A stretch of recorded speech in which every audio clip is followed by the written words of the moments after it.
بسم الله الرحمن الرحيم الحمد لله رب العالمين وحسبي الله ونعم الوكيل ولا حول ولا قوة إلا بالله العلي العظيم اللهم إني أبرأ إليك بالحول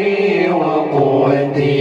إلى حولك وقوتك اللهم إني أتقرب إليك بالصلاة على سيدنا محمد عبدك ونبيك ورسولك سيد المرسلين صلى الله عليه وعليهم أجمعين امتثالا لأمرك وتصديقا له ومحبة فيه وشوقا إليه وتعظيما لقدره ولكونه صلى الله عليه وسلم صلى الله عليه وسلم أهلا لذلك فتقبلها مني بفضلك واجعلني من عبادك الصالحين ووفق لي لقراءتها على الدوام بجاهه عندك وصلى الله على سيدنا محمد وآله وصحبه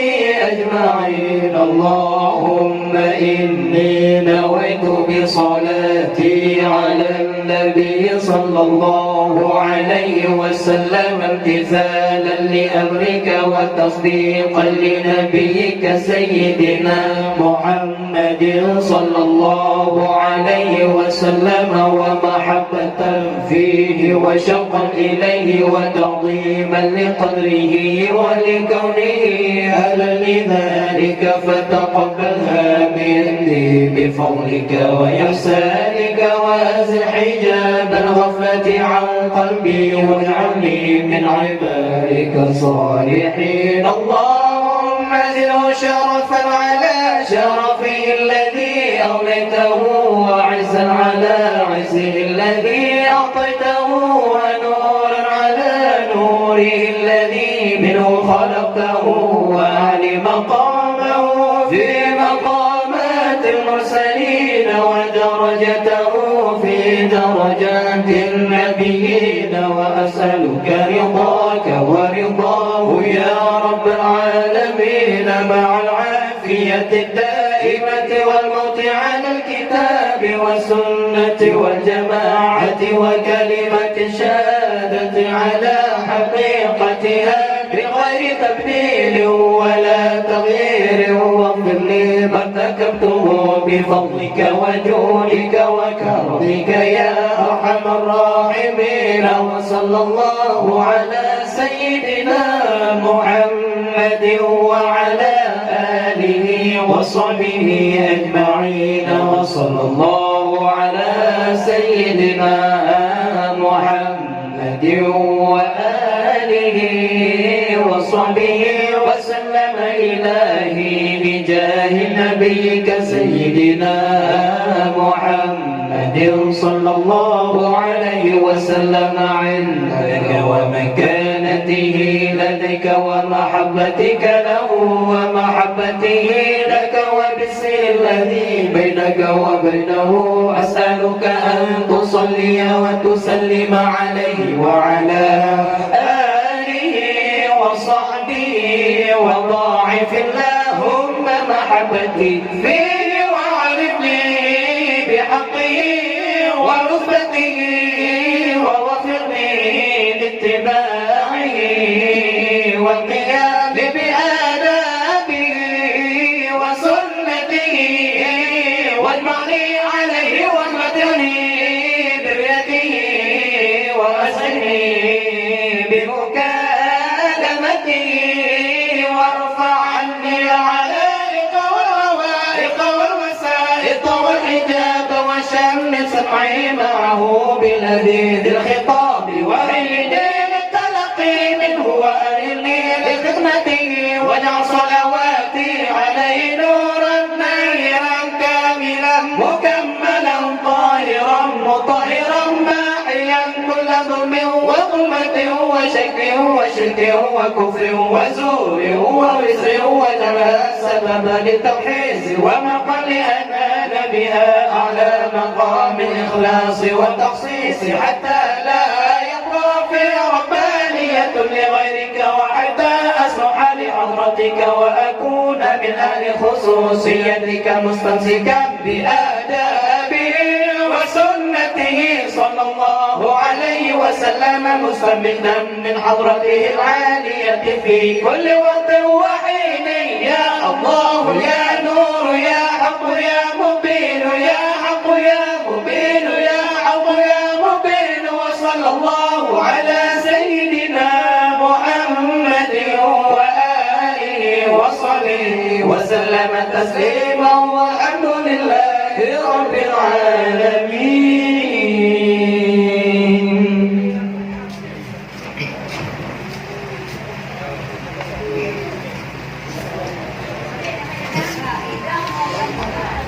بسم الله الرحمن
اللهم صل وسلم على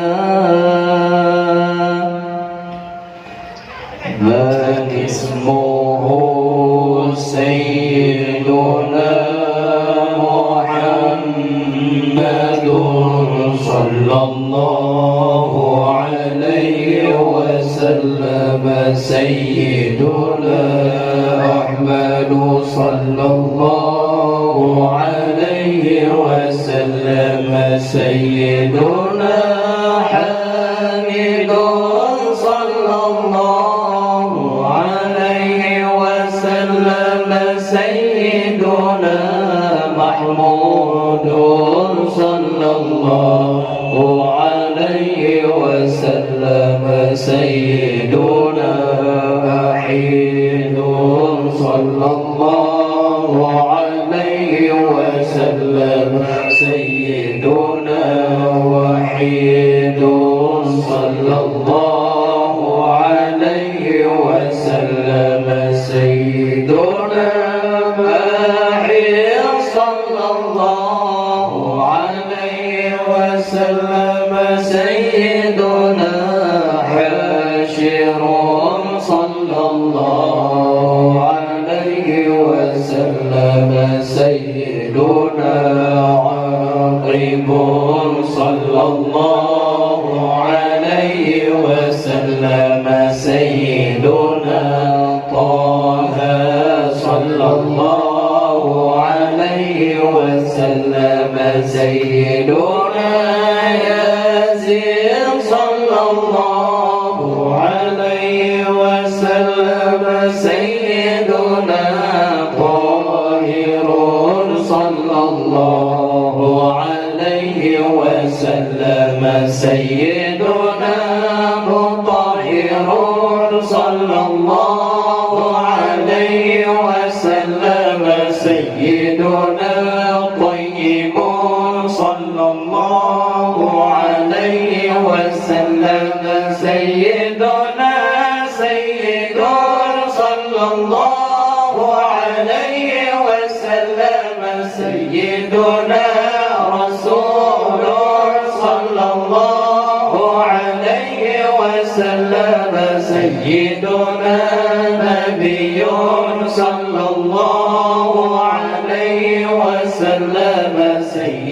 سيدنا رسول الرحمة صلى الله عليه وسلم سيدنا قيم صلى الله عليه وسلم سيدنا جابر صلى الله عليه وسلم سيدنا مقتفي صلى الله عليه وسلم سيدنا مقفي صلى الله عليه وسلم سيدنا رسول الملاحم صلى الله عليه وسلم سيدنا رسول الراحة صلى الله عليه وسلم سيدنا كامل صلى الله عليه وسلم سيدنا إكليل صلى الله عليه وسلم سيدنا مدثر صلى الله عليه وسلم سيدنا مزمل صلى الله عليه وسلم سيدنا عبد الله صلى الله عليه وسلم سيدنا حبيب الله صلى الله عليه وسلم سيدنا صفي الله صلى الله عليه وسلم سيدنا نبي الله صلى الله عليه وسلم سيدنا كليم الله صلى الله عليه وسلم سيدنا خاتم الأنبياء صلى الله عليه وسلم سيدنا خاتم الرسل صلى الله عليه وسلم سيدنا محيي صلى الله عليه وسلم سيدنا منجي صلى الله عليه وسلم سيدنا مذكر صلى الله عليه وسلم سيدنا ناصر صلى الله عليه وسلم سيدنا منصور صلى الله عليه وسلم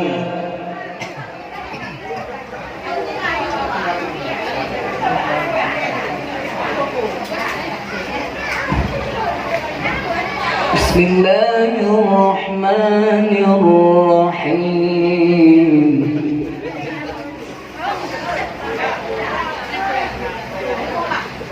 الحمد لله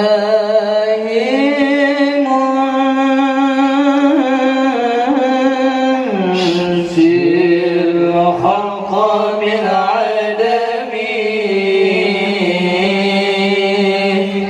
ثم الصلاة على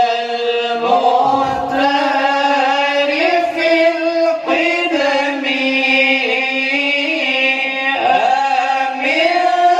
تذكر جيران بذي سلم ما زدت دمعا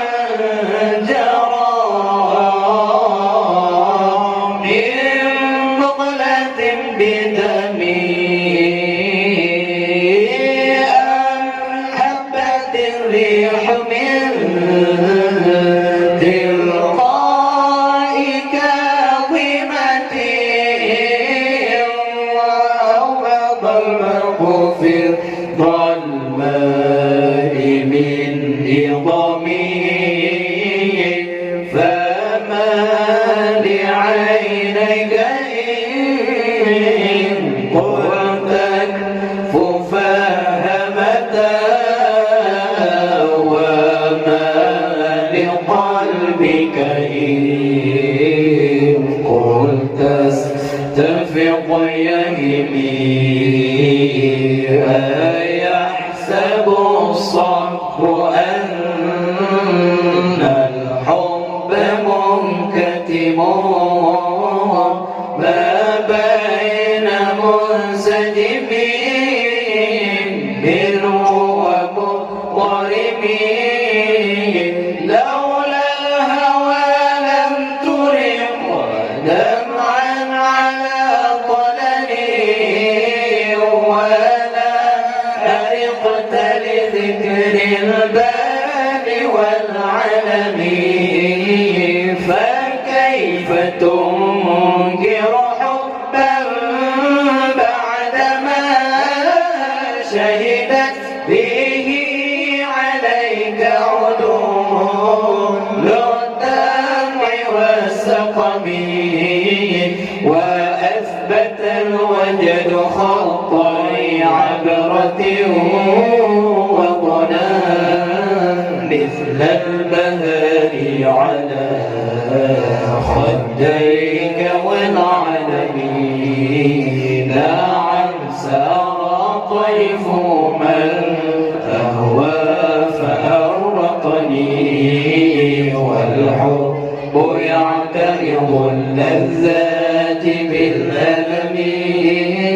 يا نائبي في الهوى العذر معذرة مني إليك ولو أنصرت لم تلمي عادتك حالي لا سري بمستتر